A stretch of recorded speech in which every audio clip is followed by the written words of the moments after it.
The old Stoic teacher stood in silence, watching his prized student weep over his wife's deathbed. When the young man finally looked up, eyes raw with grief, he asked, "Master, how do I stop this pain?" The teacher placed a hand on his shoulder and said words that seemed cruel in that moment. "When you kissed her this morning, you should have reminded yourself, I am kissing a mortal being." These words come from Epictetus, one of history's greatest Stoic philosophers. Words that at first glance seem harsh, cold, perhaps even heartless. And yet, hidden within this brutal Stoic truth about love lies a wisdom so profound that it doesn't diminish love.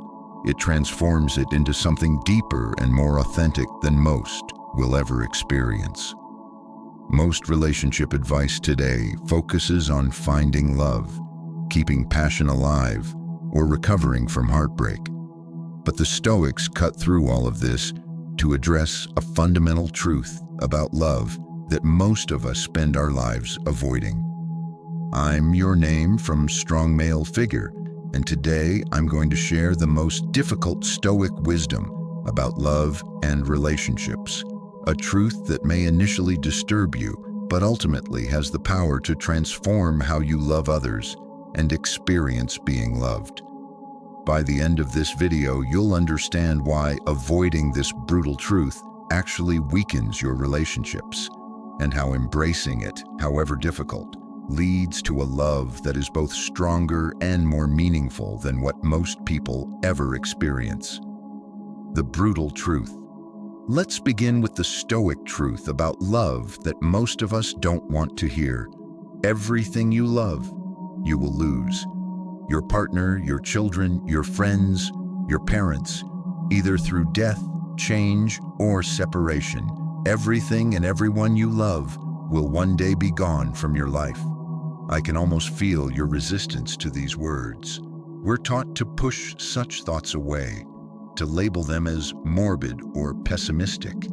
But the Stoics would argue that this resistance is precisely what prevents us from loving deeply and authentically. Marcus Aurelius, Emperor of Rome and devoted Stoic, wrote in his personal journal, "You must remind yourself that you love a mortal thing. What you love is not your own. It has been given to you for the present, not irrevocably nor forever." Seneca, after consoling countless friends through grief, observed, "We suffer more often in imagination than in reality because we refuse to confront the temporary nature of all relationships."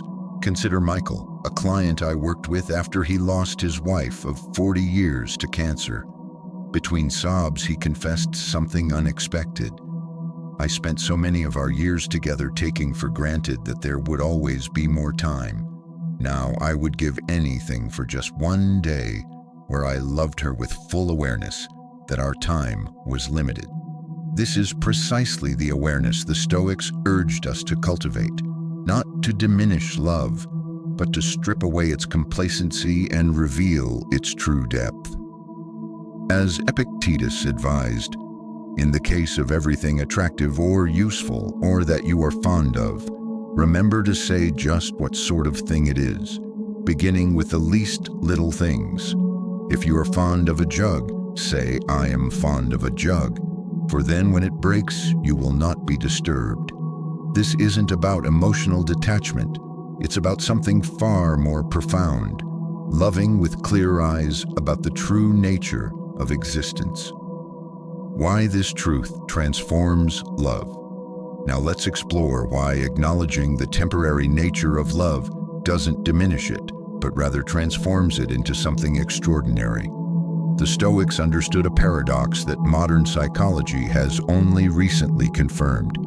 Awareness of impermanence doesn't lead to detachment, it leads to deeper appreciation and engagement.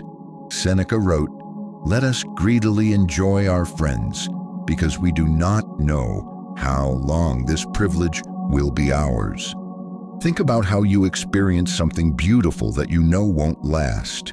A sunset, the perfect moment at a concert, or the laughter of small children. The awareness that these moments are fleeting doesn't reduce your joy. It intensifies it. You become fully present, savoring every aspect. The Stoics proposed applying this same awareness to our deepest relationships. Consider the story of Stilpo, a philosopher who lost his city, property, and family in war. When asked if he had lost anything, he replied, "No, I have all my goods with me," referring to his virtue, wisdom, and understanding of life's true nature. This wasn't callousness. It was the ultimate expression of having loved deeply while understanding love's temporary nature. Modern research in terror management theory suggests that confronting mortality actually increases our capacity for love and appreciation of life's meaningful aspects. A 2017 study showed that couples who regularly discussed the finite nature of their relationship reported higher satisfaction and deeper connection than those who avoided such thoughts. This is what the Stoics understood intuitively.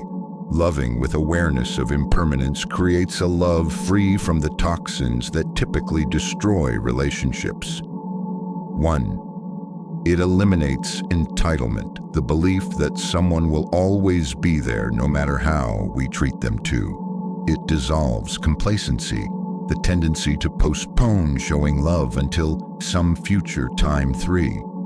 It removes the burden of expectations, the demand that others fulfill us completely.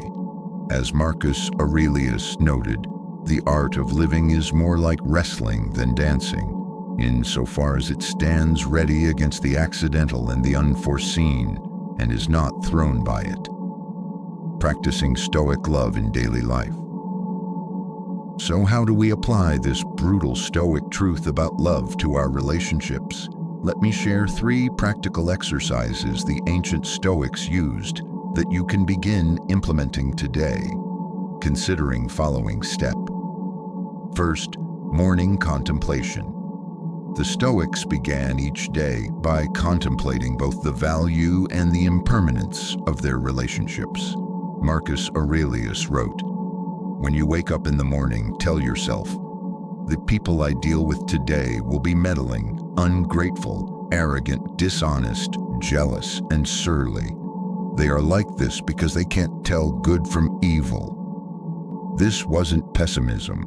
It was a way of preparing himself to love others despite their flaws, and to appreciate them despite their temporary nature. Try this. Each morning, take 1 minute to think of someone you love. Acknowledge silently, this person is mortal. Our time together is limited. Today is a gift, not a guarantee. Then consider one specific way you'll show appreciation for them today.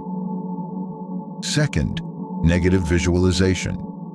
The Stoics practiced premeditatio malorum, the premeditation of evils or difficulties. Applied to relationships, this means periodically imagining life without those you love, not to induce anxiety, but to cultivate deeper gratitude. Try this. Once a week, spend 5 minutes imagining your life if a key relationship was no longer present. How would your daily routine change? What would you miss most? What do you currently take for granted? Then when you next see this person, notice how this awareness transforms your interaction. Seneca explained this practice. He robs present ills of their power, who has perceived their coming beforehand. Third, virtuous expression for Stoics. True love was expressed not primarily through words or feelings, but through virtuous action. Epictetus taught that genuine love must be aligned with nature and reason. Try this. Identify one way your love might be clouded by unhealthy attachment or unreasonable expectations. Challenge yourself to replace this with a more virtuous expression of love, one based on giving rather than taking, appreciation rather than expectation. These practices aren't theoretical. They're practical tools that have helped countless individuals transform their relationships through the Stoic understanding of love's temporary nature. Loving without fear. The greatest irony about this brutal Stoic truth is that by acknowledging love's impermanence, we actually become free to love more deeply, not less. Most people love defensively. They hold back, protect themselves, and create elaborate strategies to avoid the pain of loss. But the Stoics understood that this approach prevents us from experiencing love's full depth. Consider this powerful story from Stoic tradition. When Agrippinus lost his wife, he grieved openly but briefly. When questioned about his composed demeanor shortly after, he replied, "I knew I had married a mortal being. My grief acknowledges my love. My composure honors her memory through virtue." This balance of emotional honesty and philosophical clarity represents the Stoic ideal of love, fully feeling its depth while accepting its nature. I worked with a woman, let's call her Elena, who had survived multiple heartbreaks. Her response had been to create walls, give less of herself, and maintain an escape plan in every relationship. After studying Stoic principles, she told me something profound.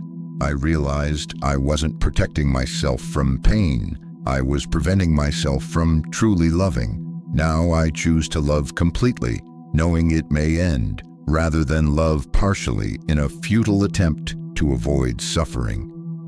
This is the liberation the Stoics promise, not freedom from loss, but freedom from the fear of loss, which ultimately allows for a more authentic love.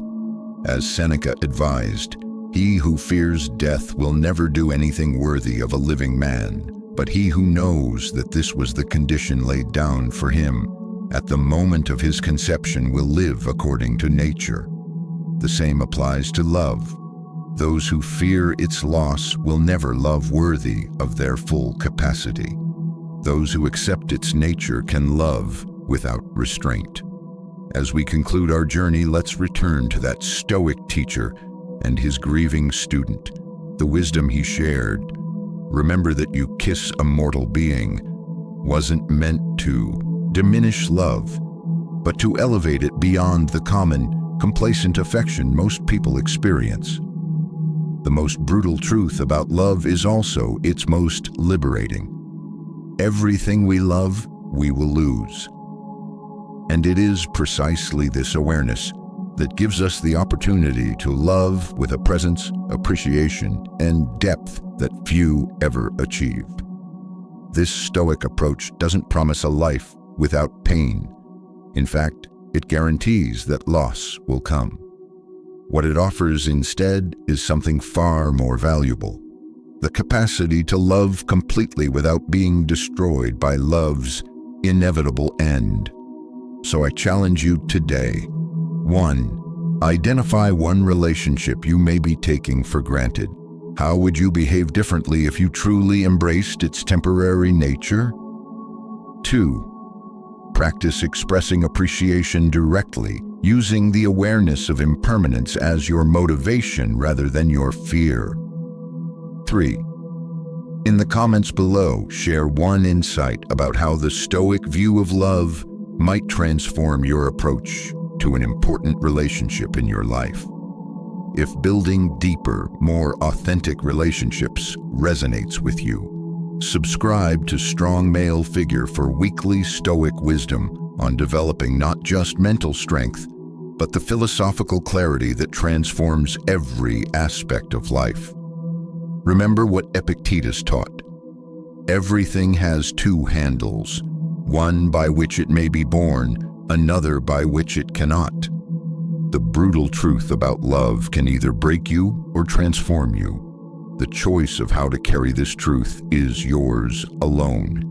Until next time, stay strong, stay wise, and remember that true strength comes not from avoiding life's difficult truths, but from embracing them as the path to a more authentic existence.